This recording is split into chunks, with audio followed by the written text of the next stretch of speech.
Hey, Coach. Zach got some two fouls in the first half Hmm. there early before the 10-minute break, and you did end up playing him there towards the end. What sort of kind of thought process and trust is there that Right. maybe hadn't been there in past seasons? Right. Yeah, it's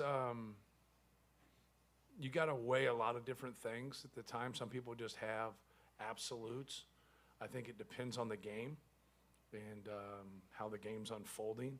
I think sometimes you can start off in a game in general and play well, and it's the worst thing for you.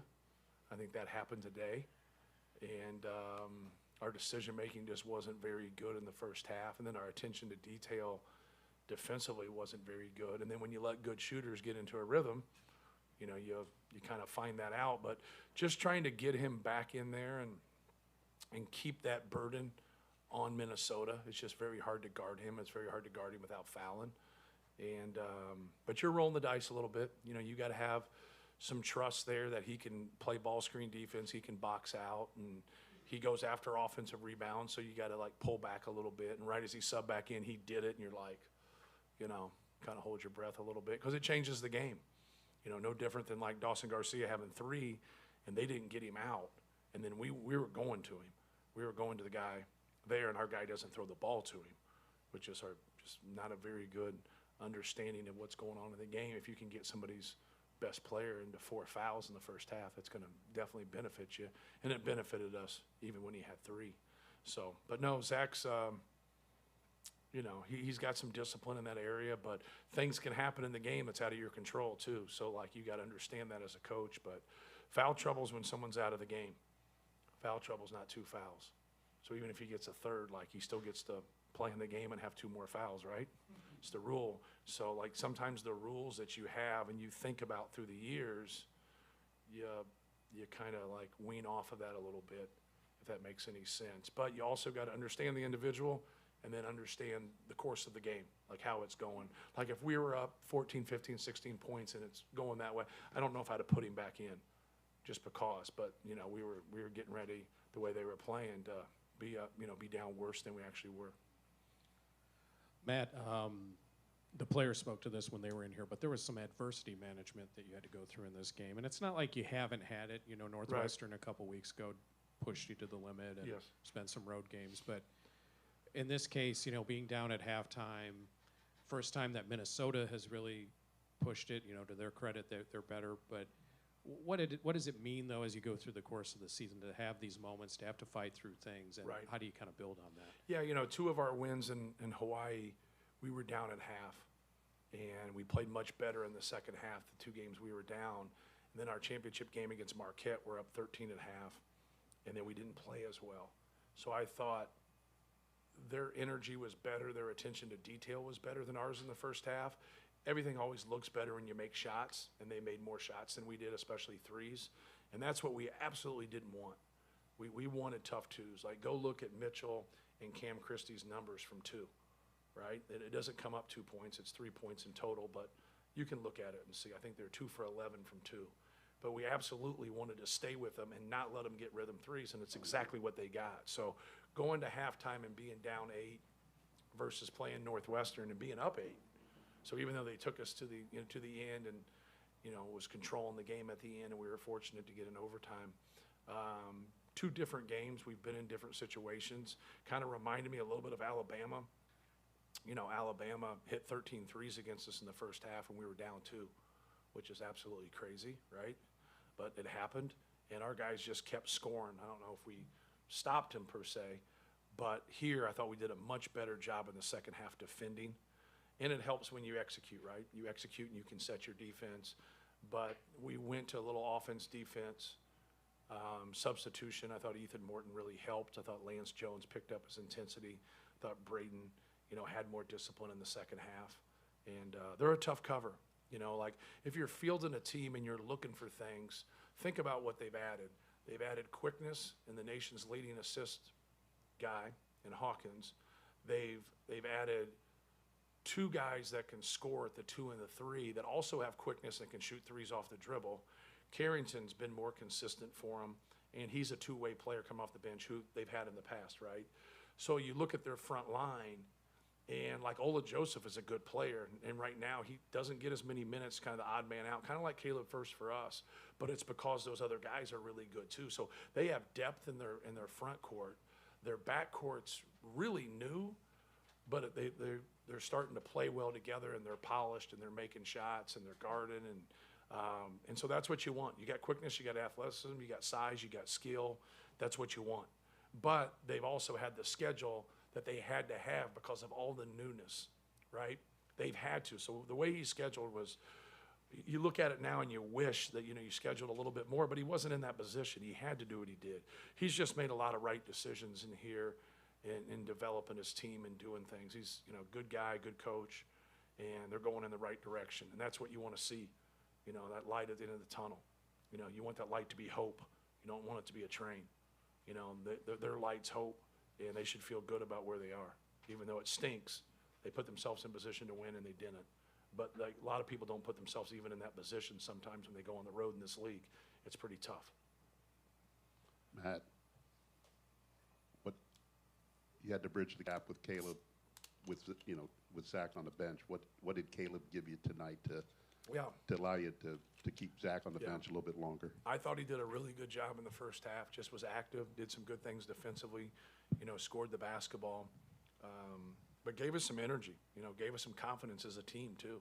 Like when he goes to the bench and you can have some good things happen, it's definitely a positive for us. But no, I thought he was ready to play and did a lot of really good things. It's hard, man. It's hard to and he's got the short end of things here this year. There's no question about that. Just like Trey got it last year. But also, I don't like taking him out, Zach. And so, right, genius, right? And so, it just stinks for those other guys because, in my mind, we have 4 players that get the minutes they deserve, and then everybody else should play more. But you only get 200 minutes. So, but everybody, I've never felt this way about a whole team. I got 2 guys that don't play that are on scholarship. They're good enough to play. But I don't have anywhere. Miles Colvin, we get in some games we don't. He deserves to play more. Ethan Morton deserves to play more. Every single guy on our team, Mason Gillis, deserves to play more. Every single one of them outside of those 4 guys do. But, you're trying to, make it best for your team. And that's hard sometimes. It's really, really hard. But I appreciate our guys, and I appreciate their professionalism with it. It's hard for young people to be professional, and they are. Matt, what comes out of Braden in situations where his team needs him to kind of do something? I think just the competitiveness and, looking to be aggressive. We want him to score. I want him to shoot more than 7 times in a game. But, it's pretty impressive that you're 2 rebounds and 1 assist away from a triple-double in a really tight game. That was difficult for us. But just trying to get him to be as aggressive as he can. And you're not going to shoot as much when you run as much ball screen stuff as we do, and they're going to hedge high. Now, he's got to set other people up and pass and move the basketball. And I think some of it gets frustrating. We got out of it a little bit at the end. I think that opened up some things for a couple of those drives for him. But no, he's just a competitive player. I wouldn't trade him for anybody in the country. He's to only be in his 2nd year of college. He does some pretty amazing things. Matt, I understand the philosophy of keep hitting singles, but to relay that to 18 to 22-year-olds that you can't come back from 10 down in 1 possession, 2 possessions. Right. How difficult is that, and how these guys embrace that, any situation, we just got to chip away, chip away, chip away. Right. Yeah, just doing your job on defense, and like I said, giving more attention to detail, taking up their space offensively, not letting the ball get into the sweet spots, into the high post and the low post where their bigs want it, and just being more stingy defensively, and just trusting the process more than anything. Don't hang your head when you take a good shot and you miss it. Just keep executing, but we can't rebound your turnover. And in the first half, we have 7 turnovers. Just give us a chance to rebound. Take good shots, give us a chance to rebound. When you turn the basketball over and you don't give us that chance, you kill us. You absolutely kill us. And, that gets said countless to our guys. And so at the end of the day, would you live with 10 turnovers? Sure. But, we also had 3 turnovers in the second half, and look how we played. And so, we weren't off the charts, but, we also didn't help ourselves by missing free throws, right? So free throws are something that should be positive, and then when you miss your free throws, you just don't feel good about yourself. But what we just tried to sell to them is that good things have happened. Even though we, split them and only got one free throw or missed both of them or whatever, missed the front end, there's still positives about getting to the free throw line. But don't hang your head about it. Like, keep doing those positive things that are getting you to that free throw line. But I think it's tough. I think it's tough on people's morale of being aggressive when those things are happening. But our guys were able to fight through it. Matt, Braden's got 8 steals in the last 2 games, had 2 big late ones against Wisconsin. How do you manage his willingness and when to be aggressive on defense, especially going in on drives? Yeah. Just, more than anything, especially when he's helping, just when they have a blind eye to the basketball, be aggressive. He gives up a 3 in the first half. If you do that and you go after the basketball and they pick it up, you got to go back. You can't still mess with their passers then. Very few big guys dribble and pass the basketball. In an NBA game, you see it a lot, but you don't see it in college. 6'9", 230, driving the seam, and now they're passing off their right hand, one hand. You just don't see it. So when they get in there and they start wheeling and dealing and they don't look at you, and now you can come on that blind, I just call it a blind eye just because they've turned their head. And so now just play on that. He is great at that. He is great at just kind of cutting underneath them, getting that steal. Lance does a good job with that. But you have to have awareness if the ball handler picks it up and now becomes a distributor. Then you go back, that's when you're really susceptible to that back cut too. So, you don't want to eat those threes. The one thing you don't want, it's just like offense. What you want is what you want to take away. You want to take away those threes, and you don't want to give layups, and you don't want to foul. Offensively, that's what you want. You want layups, dunks, free throws, and rhythm threes. Analytically, it just makes sense. Hey, Matt, talk about the trust you have in this team. I watched the video. Fletch gave you an idea in the timeout that one time you changed it. But you've got a lot of guys that want to be coaches on that team. But talk about what trust you have in these guys to make decisions to help you. Yeah, no question, Mike. I think when you're a younger coach, you kind of look at that. You just can't be in a timeout and just have random shit flying around. You know what I mean? You can't just open it up to hey, what do you guys think? It's a powwow, right? You're no. But when you're sitting there talking and they understand what we're doing. So I think to empower them, sometimes you'll get a guy or two that just talks too much and they just hijack your timeout. And you just can't have it. But then you get guys that are pretty knowledgeable and stuff, and they got something that they're not going to just say something to say it. When they do say it, like Fletch is very knowledgeable. Just take it in. Take it in. The one thing that you don't have as a coach is you don't have the feel of what's going on in a game as a player. You just don't have that. You're well, you're the head coach. Watch a game, process the game, then go watch it on tape and say, how in the hell didn't I see that? Because you watch the ball so much. And so sometimes I'll watch away from the basketball and then something happens. You're well, what happened? And people look at you like you're crazy. Well, why weren't you watching?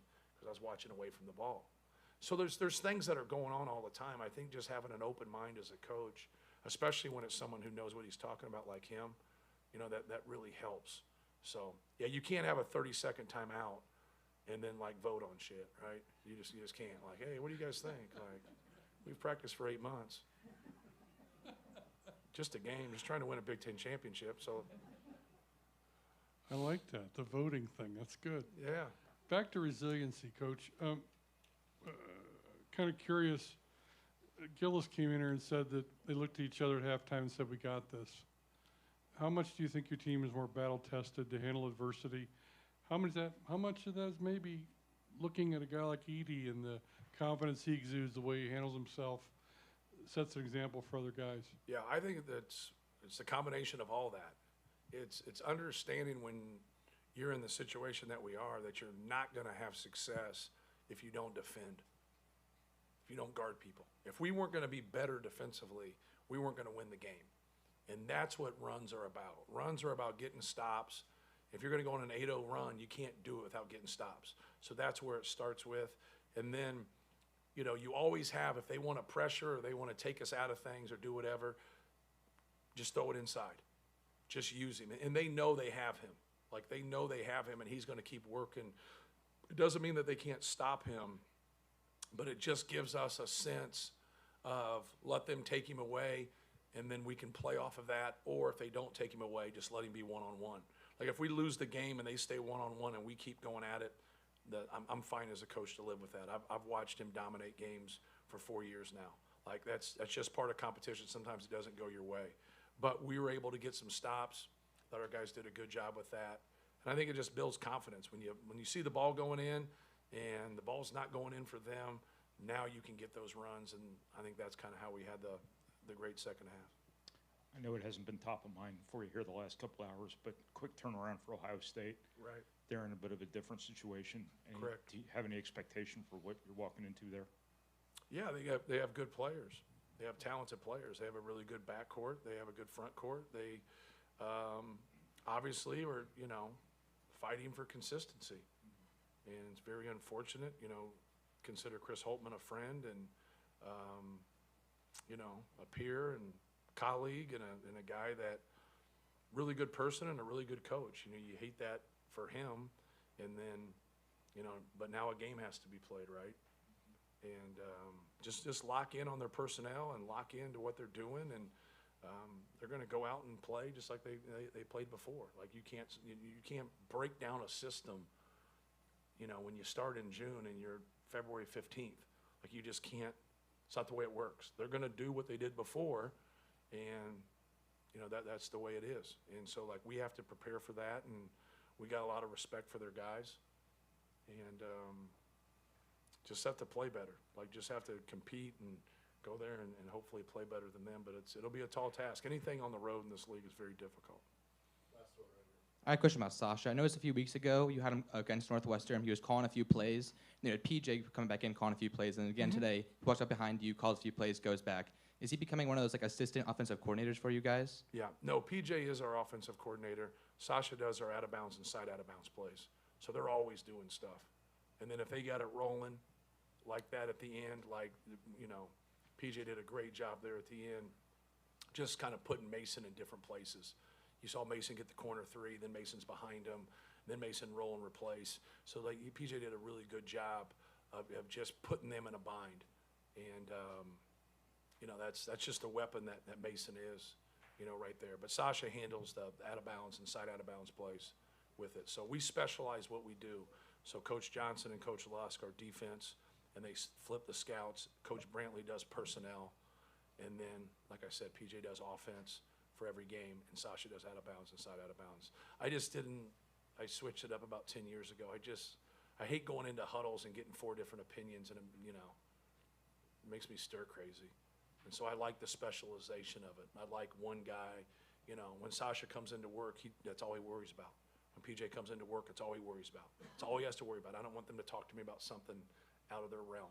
Talk to me about what you do. And so, like, it's really helped us. But also what it helps with is I think as a player, you get clouded too. And so, like, now you know who to go to. If you got something on defense, go talk to Coach Johnson, go talk to Coach Lusk. You got something on personnel, this like guy goes left, he goes right, he shoots pull-ups, whatever it is, go talk to Coach B. Now execution offensively, they talk to PJ more because they like offense more, right? Yeah. So nobody goes in their backyard and does lane slides, They go and shoot bad threes. But it just allows us to be on the same page. And so like for me, I had to like check my ego at the door to the best, like, you know what I mean? And so I think a lot of times people say this is what the head coach should do. Well, they're not in charge. I'm in charge. So I got to make decisions on what's best for Purdue. And I just thought 10 years ago that made a whole lot of sense, because now the players, they know, and it's systematic, and they know what to do in all situations. So I hope that answers your question. Thank you, guys. Thank you.